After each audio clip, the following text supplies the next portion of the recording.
Hey guys, welcome back to the channel. So behind me I got an '02 Acura TL Type S. This one has a 3.2 liter V6. And today we're going to be cleaning the EGR passages on the intake manifold just as a maintenance item. So before we go ahead and begin guys, if you guys haven't subscribed to the channel, hit the subscribe button down below. Definitely smash that like button because it helps the channel out. And with that said, let's go ahead and get started on the video.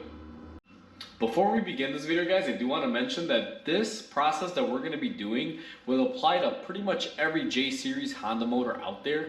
So if you have a J-Series V6 from Honda, Acura, it doesn't matter which company, you are able to clean your EGR ports, and you probably should because they all are prone to having issues if you don't. So let's go ahead and get started on today's repair. Where you're going to want to start off on this, if you guys still have these on your vehicle, is remove the engine covers, primarily this one up top. That's the one that you need to get out of the way. This should have 4 bolts. I'm missing one on this particular one. Someone lost it previous to me, so I'm just going to throw that out there. That's why there's only 3 of them. Go ahead and get that out of the way. It gives yourself a nice room to where you need to work. And just because I don't want to get anything dirty, I'm also going to remove this cover.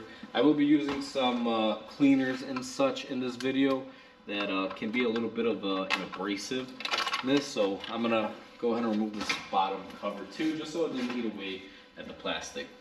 Now that we have that out of the way, our EGR ports are located up here.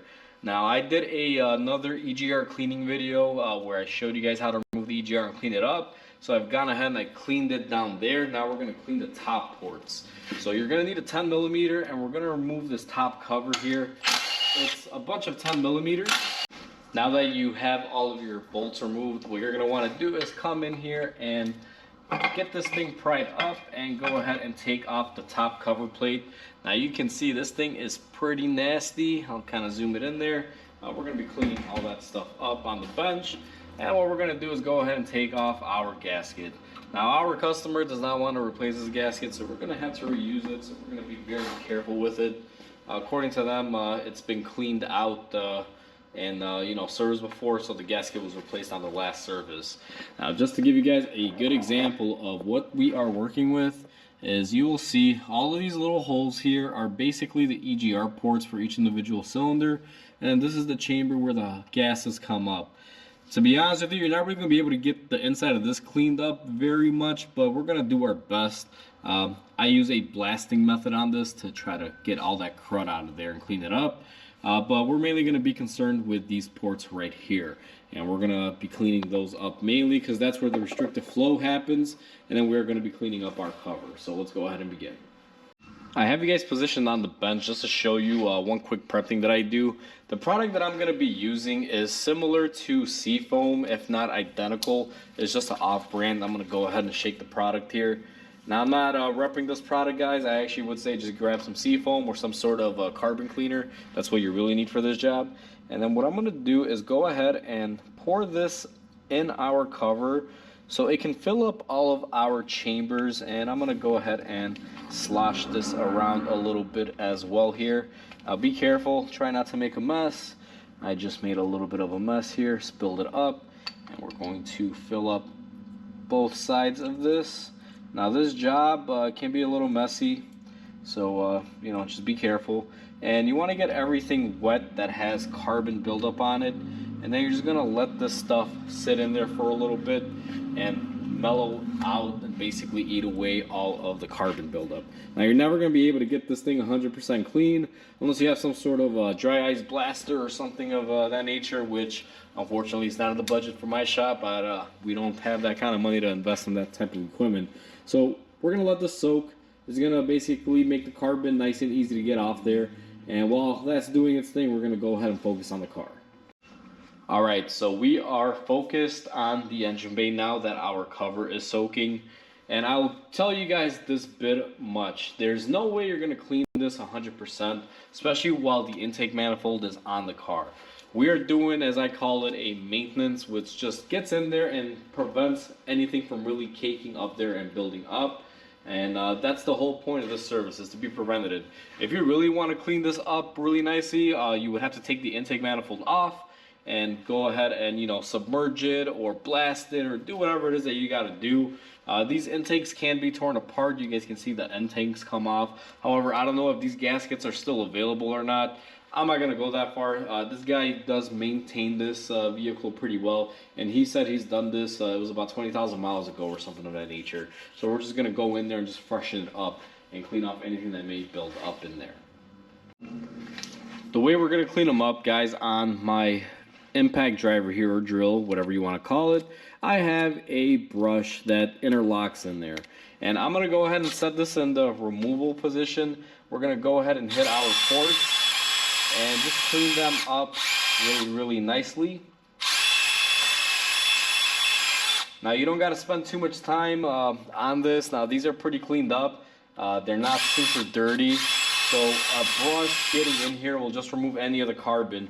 And you want to insert it in and start once your brush is almost all the way in there, because that'll help bring the carbon up to the air instead of pushing it through your intake manifold. So these are actually really nice. They're not really super clogged up or anything. I've had a few of these where you couldn't even get the drill bit in there. Now, for my scenario, this is actually pretty simple because they've been in here. If you have these ports and they're clogged up and you can't even get the drill in there, you're gonna have to pick away at them and get in there with a pick or a flat blade screwdriver and just kind of, you know, get away at them and get all that crud out of there. If they've been maintained, which some people do, some people don't, using this method that I just showed you is the easiest. And even if they're not really crudded up, you can get your brush in there. You can, you know, use this method. My motto is, if the brush fits, I'm going to use the brush, and you can get in there and just clean them up. And again, make sure you're in the reversal and you're pulling it up, because sometimes you can get some huge chunks of carbon in there and you don't want to blow those inside the intake. You want to try to get them out of it if you can. That's why I mentioned earlier, if you really want to go really thorough on these, you can remove the intake, tear it down, and, you know, do it that way. But unfortunately, we don't have the budgeting for that from the customer. We're just doing a quick cleanup. He's maintaining it, so, you know, I don't see why this should be an issue just doing it this way. I've done it this way for a while, especially if they're in the condition that this car is in. Even if they're worse, I still technically do it the same way. I just use a little bit more chemicals. I originally thought on this car I was going to have to use full strength chemicals, but it wasn't that bad.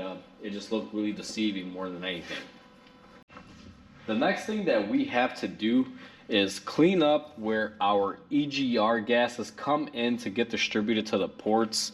The way the system works is the gas comes up here, hits the cover, and the cover has the little veins or channels where the gas is rerouted to. I'll show you guys that a little bit more in detail when we clean up our cover. But in here, it's actually really nasty. Just to give you guys a quick glimpse, it does carbon up really quick because that's unfiltered, pure exhaust gases coming in here.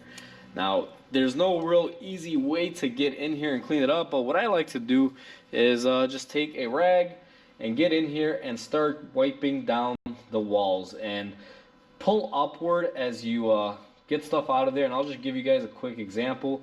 Look at all the crap that came out of there. This is definitely a time-consuming job because it does take a while to get this thing cleaned up 100%, fully nice and clean. But we're gonna go ahead and do so now. I'm gonna go ahead and fast forward. I'll do this off camera. You just, you know, got to use whatever you can get in there, like little scrapers, picks, whatever you can. Just try to get off a majority of the crud that's in there and clean it up as nicely as you can. You want to always be careful. Don't pour any chemicals in here because there is a hole that goes all the way down to the EGR passage on here, and you definitely don't want to hurt that. What you can do with that, if you have a really long wire brush, kind of like an HVAC brush, you can get in there and run it and clean up that port that way. However, most of the buildup will mainly stick up here. So let's go ahead and clean off our area here. Alright guys, so I've cleaned up my areas and I'm gonna bring a light in here and show you. Look at how nice we cleaned up our whole valley. Now I did use some brake cleaner and the rag and a little bit of shop air, but we got it nice and cleaned up. The brake cleaner really helped break down the carbon and loosen it up. I also used a little bit in a spray bottle of that seafoam style like product, and that just pretty much absolutely cut down on the carbon as much as it could. One thing that I did do, and I did it off camera, just to give you guys a good explanation here, you'll notice that we have this center hole right there. I went ahead and I ran the wire brush in there as well, try to pick up any crud or anything that might be in there. Then I took my air wand and I went ahead and I blew it out. I don't expect you guys to do that because you got to have a really long brush and you got to have access to an air compressor, but if you're able to, go ahead and do so. Now that we have everything cleaned up on our intake manifold, the next thing that we are going to do is go ahead and clean our cover. Our cover has been soaking, and what I've been doing periodically is I've been coming in here and just working anything I can loose using my little screwdriver here. You're not gonna get too much, but I'm expecting this stuff to be pretty softened up by now. What I'm gonna do is go ahead and take this and drain it out onto my oil caddy, and then I'm gonna use my power blaster, that's a brake cleaner, basically sprayer, and we're gonna clean up the rest of it. And if we have to, we will use a wire brush on this. So I have my cap centered on my oil drain here. This is the power blaster that I'm using. This basically shoots brake cleaner through it using shop air pressure. And what I'm gonna do is go ahead and get this started. Now this is gonna be kind of loud, guys. I'll show you a snippet, but this is what I'm gonna be doing to it.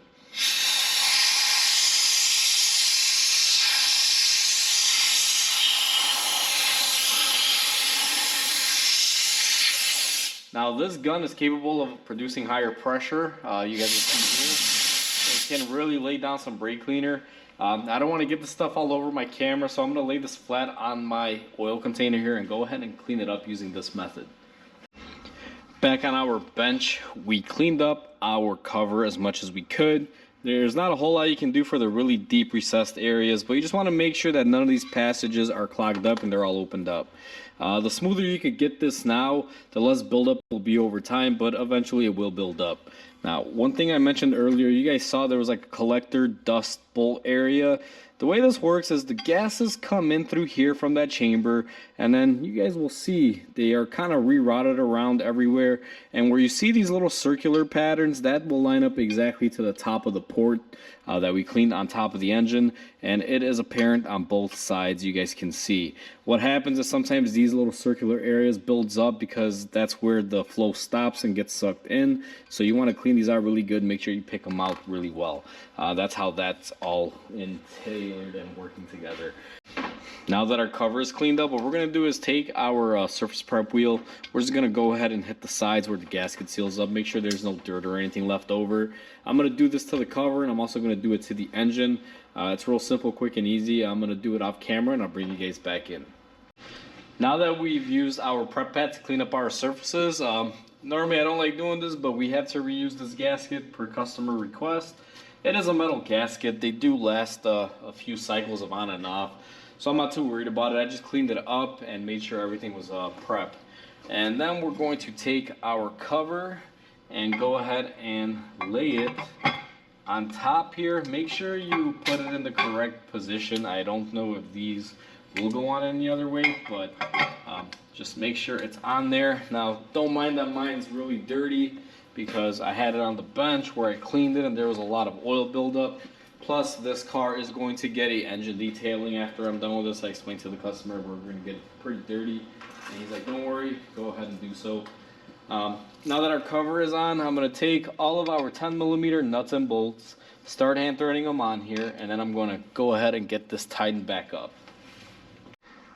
With our cover installed and torqued back into place, what you'd want to do is go ahead and install all of your engine panels and covers. I'm not going to do that on this car, guys, because I'm actually going to degrease this engine bay area a little bit. I made a little bit of a mess, and I don't want to return the car to the customer looking like this. So I'm going to degrease my areas and clean up after myself. But you would want to install those and, make sure that everything is bolted up. Alright guys, so we are all set and done. That's how easy it is to clean out your EGR passages. This will apply to almost every J-Series out there. As long as they have that top cover, they have EGR passages, and they're in use, you can clean them out. The best way to do it is if your intake is off, you can get a more thorough cleaning on these. However, I just want to show you guys the quick method on this particular car. Plus, this one doesn't have years of carbon buildup; it's been maintained, so I wasn't afraid to, push big chunks of carbon in there because there were none. Most of the carbon buildup was located on the top hat and the EGR port area that we cleaned out, but I made sure that nothing got into my intake manifold, so we minimized the chances of anything getting in our engine. But with that said, hopefully you guys enjoyed this video. Please comment, like, and subscribe. It definitely helps the channel grow. Hope you guys have a wonderful day, and I'll catch you guys on the next video.